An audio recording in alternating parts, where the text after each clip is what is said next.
bom dia, boa tarde ou boa noite, conforme seja o horário que estejam me ouvindo. Dando sequência ao estudo do livro Paulo Estevão, nós estamos aqui na segunda parte do livro, no segundo ou terceiro capítulo, já não me recordo mais, da segunda parte, em que nós vimos aqui, Saulo já está de volta a Jerusalém, né? Foi procurar algumas pessoas, não foi bem sucedido nessas empreitadas, foi humilhado, foi desprezado por todos, né? Aqueles que ele acreditava que fossem seus amigos e tudo mais. E ele finalmente ele decide ir até a Casa do Caminho. Estava meio receoso, mas decide ir. E nós vimos na última semana que ele foi, né? E quando ele bate as portas, quem o atende era o prócoro, né? Que era uma pessoa ali que trabalhava junto, era um seguidor de Jesus que trabalhava ali na Casa do Caminho, auxiliando, né, nas tarefas, nos trabalhos. E ele vai anunciar que Saulo estava lá, né? Todos foram pegos de surpresa, Pedro, Simão, Tiago. Tiago se coloca, em princípio, contra, Simão fica na dúvida, João sempre muito cauteloso, mas assim, mais tendencioso a dar um voto de confiança. E diante desse impasse, dessa dúvida, né, que não sabiam se poderia ser mais uma armação, né, se poderiam ali confiar nele, se não seria mais algum ato para poder persegui-los e tudo mais. Então, eles ficam na dúvida se recebem ou não recebem. O que eles fazem? Eles decidem pensar com mais calma, fazer uma reunião entre os demais, entre todos ali, para poderem discutir se era caso de depois, num outro momento, atendê-lo. Mas naquele momento pediram para que o prócoro desse ali uma desculpa, falasse que não tinha ninguém, ou que eles não poderiam recebê-lo, né? Enfim. E Prócoro vai e dá essa notícia. E Prócoro fica ali bem impressionado com aquele homem tão necessitado. E ali era uma casa, a casa do caminho, né? Que era conhecida, a casa de Simão Pedro. O que ele fazia? O que eles faziam ali? O que se destinava àquela casa? Aquela casa se destinava justamente a atender os mais necessitados, né? A fazer aquilo, né, que Jesus ensina: dar água a quem tem sede, dar pão a quem tem fome, curar as feridas, vestir os nus, visitar os encarcerados, enfim, né? Dar todos os cuidados assistenciais, qualquer um que precisasse ali, cuidar dos enfermos, né? Levar a palavra de consolo. Então aquela casa se destinava a isso. E Saulo estava acabado, como nós vemos, ele estava realmente um farrapo, né? Vivendo no deserto há anos, sem nenhum tipo de recurso, com fome, com frio, com calor, com tudo, porque o deserto é inóspito, é muito frio durante a noite, é muito quente durante o dia, e ele sendo muito castigado, não tendo onde dormir, não tendo o que comer, ele estava realmente assim muito numa situação bem precária, que impressionou visualmente o Prócoro. E ele estava tão necessitado, né, assim, de necessitado mesmo, estava com sede, por exemplo, né, precisava de água, talvez de comida. Ele pede um pouco de água para o Prócoro, que condoído, ou seja, movido de compaixão e profundamente impressionado, não nega, obviamente, né? E leva ali um pouco de água ali, que ele lava um pouco o rosto, toma um pouco e resilientemente ele agradece, sabe que tem motivos justos para que eles não queiram ali atendê-lo e vai embora, né? E nesse meio termo, de fato, Simão Pedro e os demais ali apóstolos de Jesus se reúnem e começam ali a discutir se sim, se não. Como dissemos, João sabemos, né, o apóstolo bem amado, sintonizava muito com Jesus. Então veja, olha a palavra que eu usei, sintonizava muito com Jesus. Então sintonizava com Jesus a tal ponto que foi o médium de Jesus para escrever o Apocalipse na ilha de Patmos, né? Então o único, né? Ele recebeu ali a alcunha, digamos, de o discípulo bem amado, não ficava fazendo perguntas para Jesus, ele sabia, ele confiava, ele sentia, podemos dizer assim, né? O que Jesus esperava dele. Por isso que ele não ficava ali questionando, né? Sendo impulsivo, ele só ficava quietinho na dele ali. Parece que entendendo tudo que Jesus fazia e falava. Ou seja, numa comunhão muito perfeita ali, de uma sintonia, né? Muito perfeita com Jesus. Então, João se coloca no time dos a favor, né? De recebê-lo. Pedro já fica ponderando, não toma um partido, em princípio, nem de sim e nem de não. E Tiago não. Acha que não deveria receber a Saulo. E nessas discussões ali, cada um coloca o seu argumento, e Pedro usa, né, como assim, um bom senso. A gente percebe da maturidade espiritual de Pedro quando se transforma em apóstolo, né, após o Pentecoste, porque até antes disso, digamos, até a crucificação de Jesus, ele ainda tinha lá uma certa imaturidade, digamos, espiritual, que foi muito bem trabalhada. Então, dentro desse processo de transformação íntima que todos eles sofreram, a de Pedro foi muito significativa. Ele negou a Jesus por 3 vezes, mas depois da ressurreição, ali um pouco no dia, né, um pouco antes daquela situação ali do Pentecostes, Jesus pergunta a ele 3 vezes, né, Pedro, tu me amas? Pedro, tu me amas? Pergunta 3 vezes. E o que isso representa?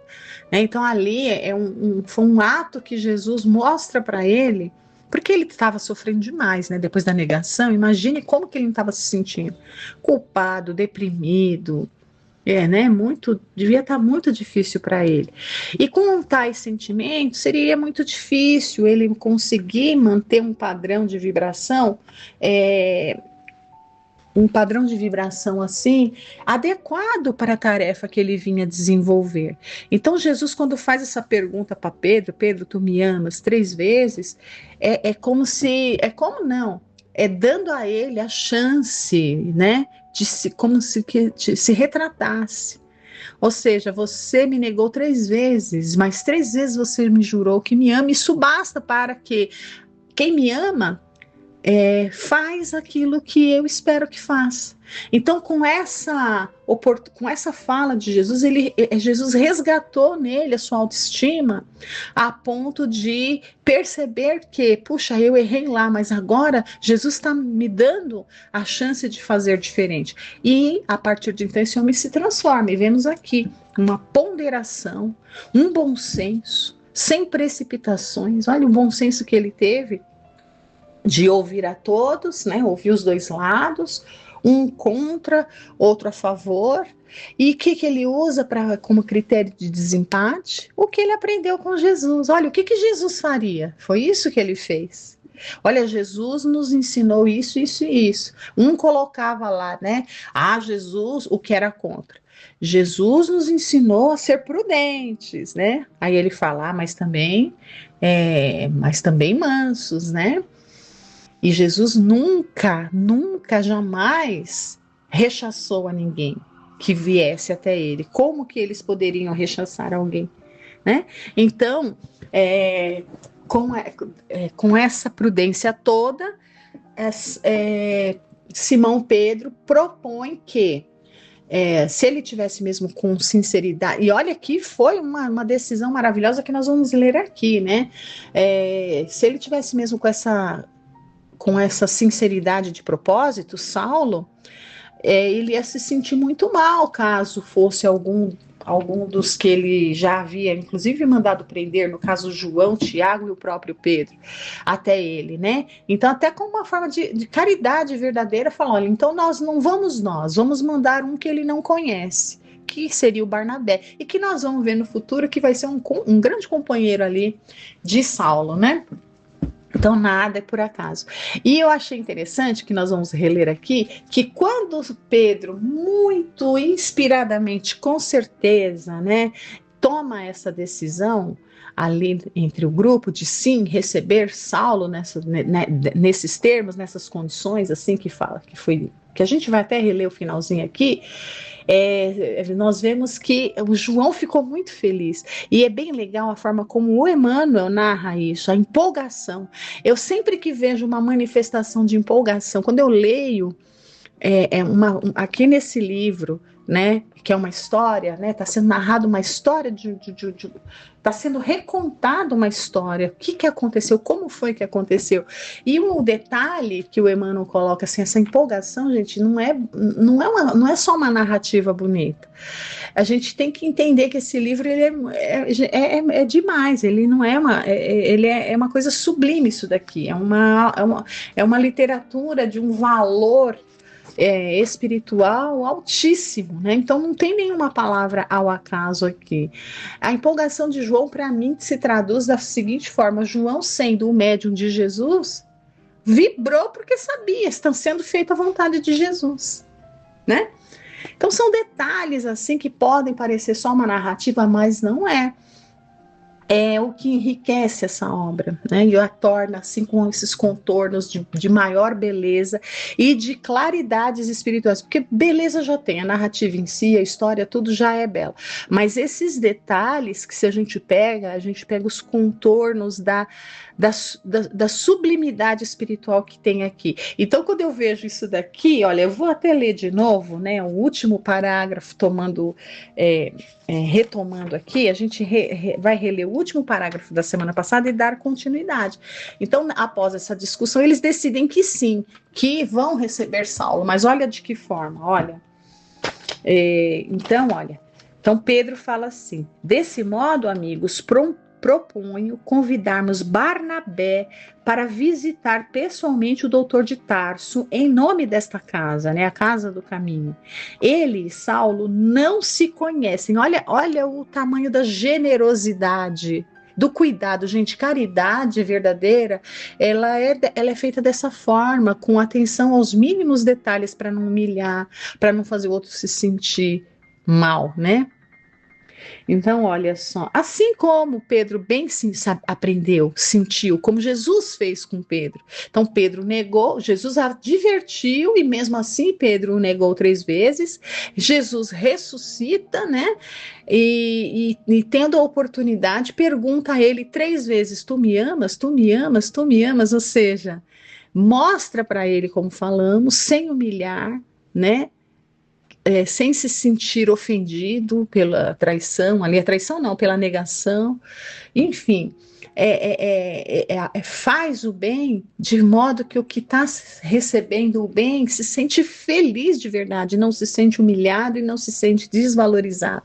Então, por quê? Porque na hora de fazer o bem se observa esses detalhes que pode deixar a pessoa se sentindo humilhada, né?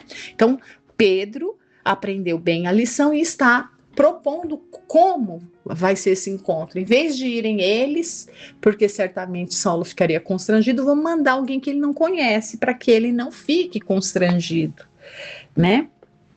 Olha, então vamos lá, continuando.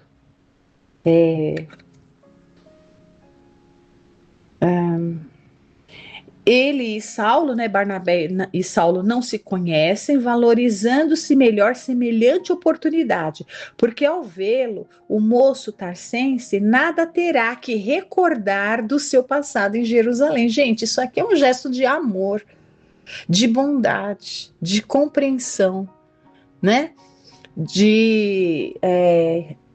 indulgência, de paciência, de todas as virtudes aqui que Jesus ensina, esse gesto de Pedro resume, né? De Pedro, porque ele que está falando, mas foi uma decisão comum que todos ali acabaram aceitando, né? Como nós vamos ver aqui, olha.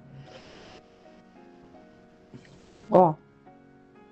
Se fosse visitado pela primeira vez por um de nós, talvez se perturbasse, julgando nossas palavras como de alguém que lhe fosse pedir contas. Então, olha o cuidado, gente. Olha esse cuidado.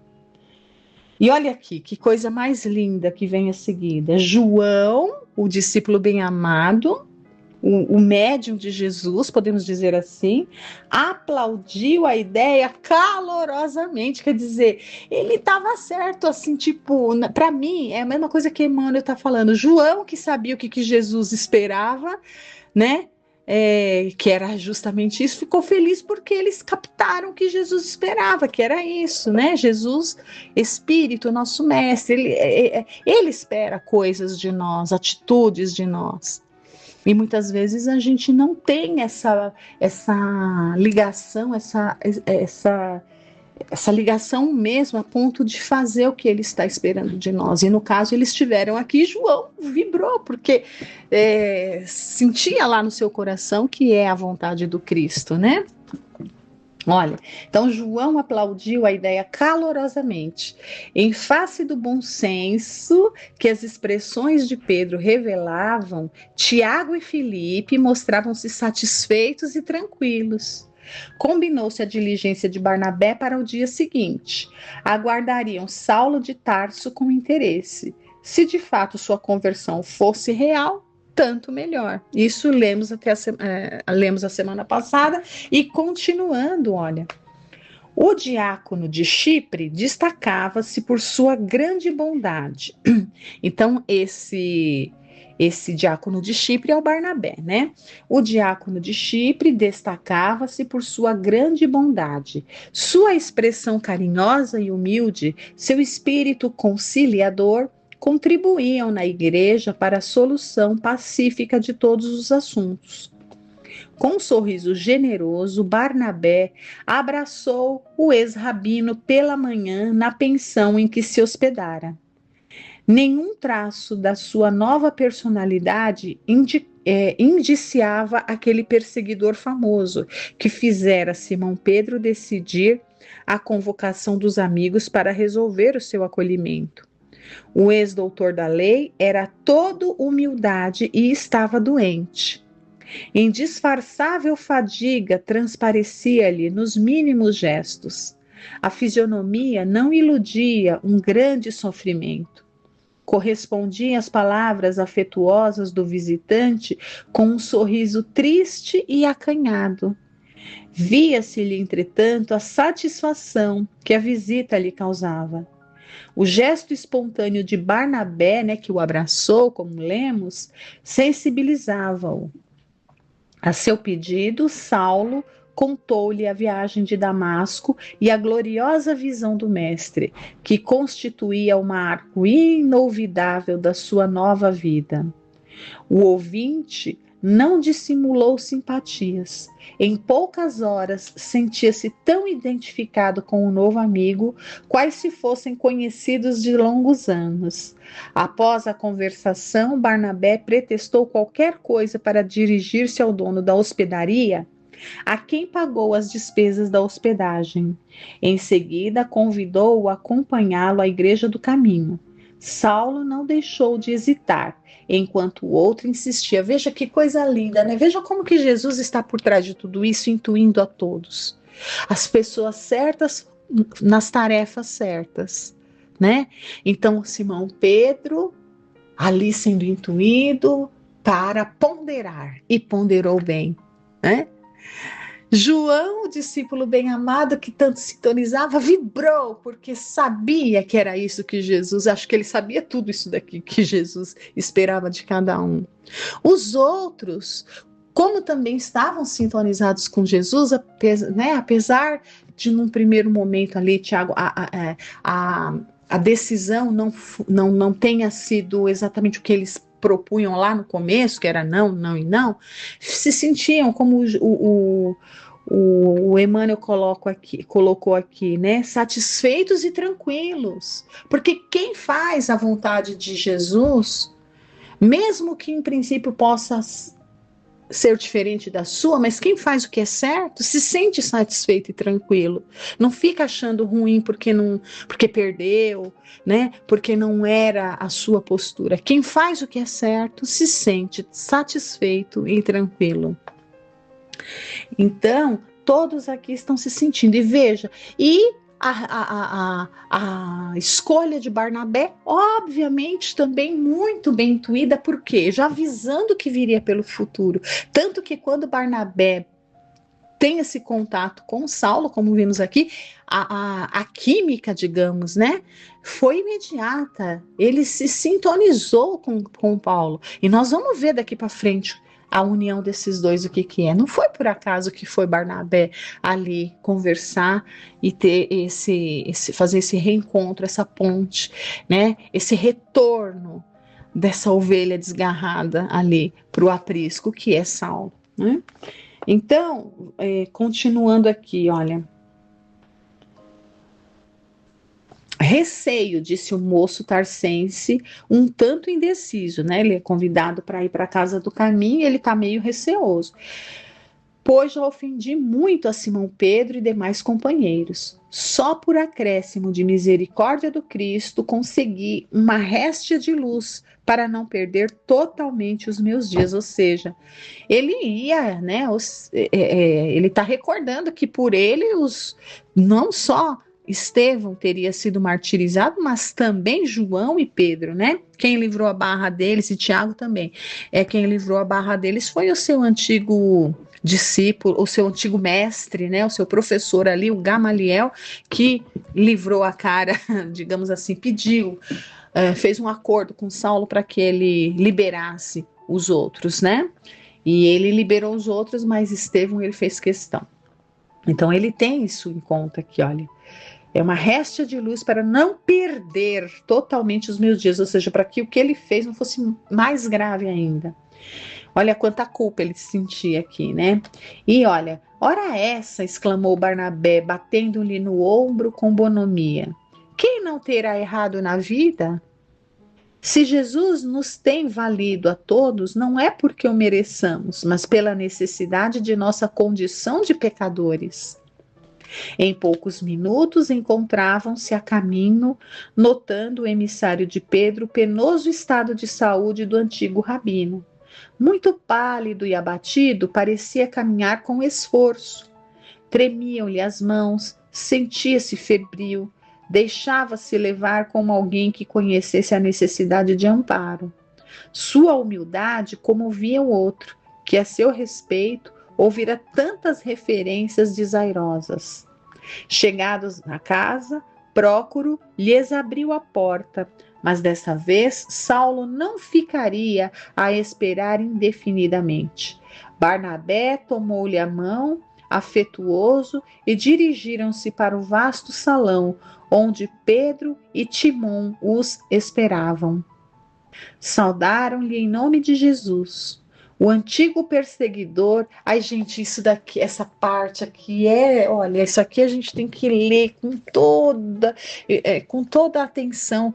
Que momento marcante para a história da humanidade, para a história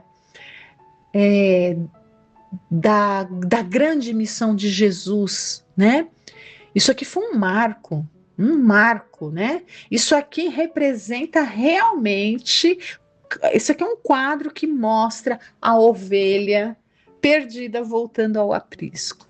É um encontro, né? Veja, se a gente lembrar do que lemos aqui na primeira parte, como foi quando Saulo foi pela primeira vez lá, como foi quando ele mandou prender a todos, né? Ali João, Tiago, Pedro, Estevão. E olha agora, olha a diferença. A gente tem que ler isso daqui como algo impressionante isso daqui, né? Olha,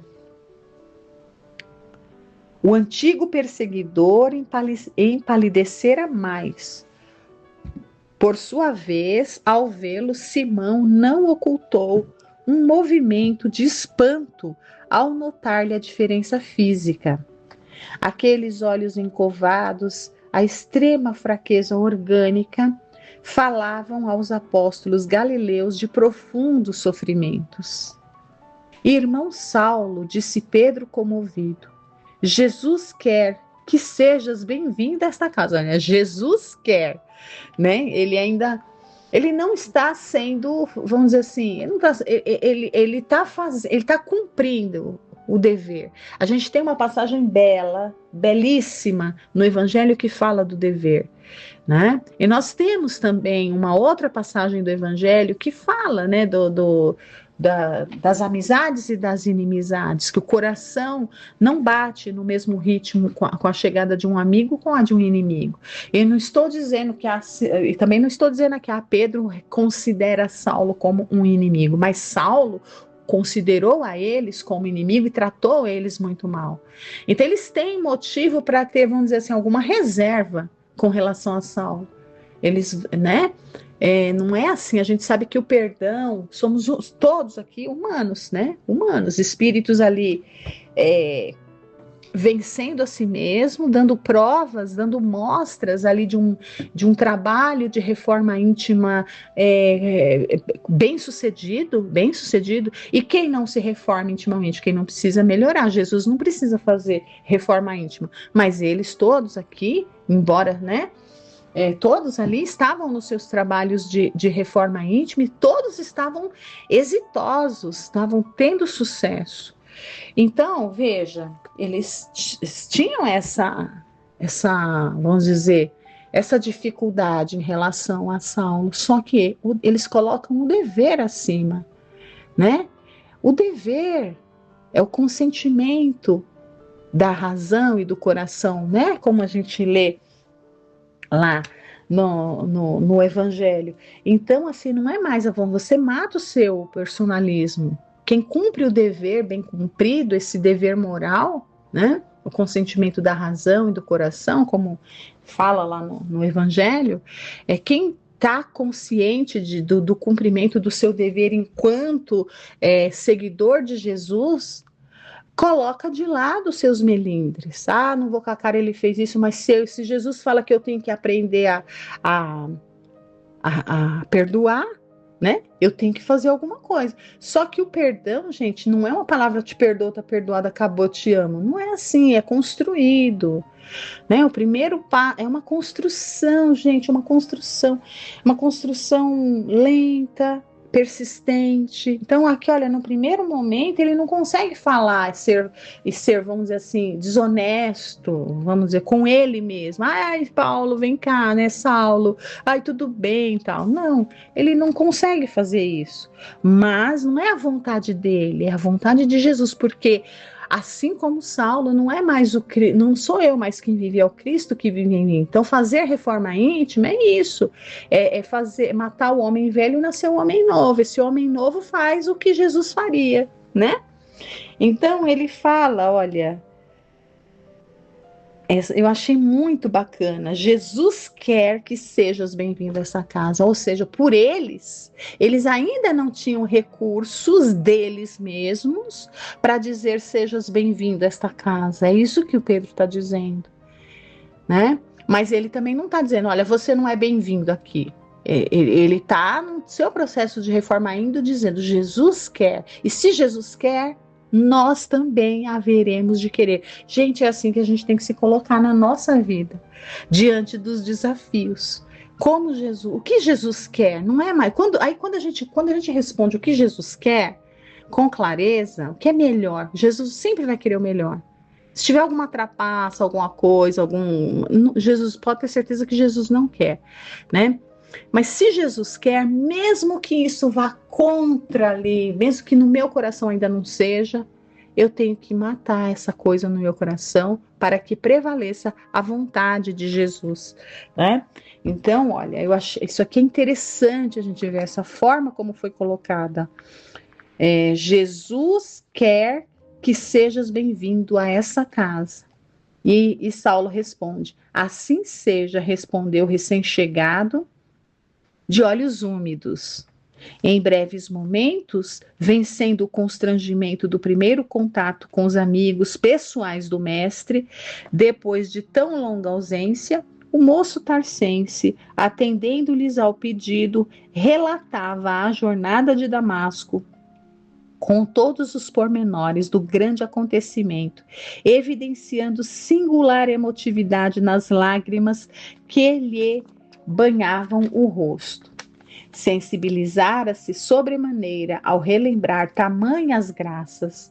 Pedro e Timon já não tinham dúvidas. A visão do ex-rabino tinha sido real. Ambos, em companhia de Barnabé, seguiram a descrição até o fim com os olhos cheios de pranto. Efetivamente, o mestre voltara, a fim de converter o grande perseguidor da sua doutrina, requisitando Saulo de Tarso para o redil do seu amor, revelara mais uma vez a lição imortal do perdão e da misericórdia. E assim já deu nosso tempo, nós encerramos, né? E continuaremos na próxima semana com esse belo momento aqui dessa lição. Então ninguém teve dúvida, ninguém. E obviamente que não teriam mesmo, né? Porque conviveram ali aqueles anos ao lado de Jesus, conheciam Jesus melhor, né? Digamos assim, do que qualquer outro ali da época. Então eles não tiveram a menor dúvida e perceberam ali o tamanho da grandeza, né? A lição imortal do perdão e da misericórdia. Então, se eles ali não conseguiam de imediato receber a Saulo, né? Sejas bem-vindo a essa casa, né? Estamos satisfeitos em recebê-lo, né? Se eles não tinham condição de fazer isso e fizeram dizendo Jesus quer que você seja bem-vindo aqui, obviamente que após esse relato e conforme eles, né, decorrer aqui da história, esse perdão vai sendo construído e eles vão passar a ser amigos, né? Agradeço a todos por estarem aqui acompanhando essa bela história. Fiquem com Deus. Uma boa semana a todos.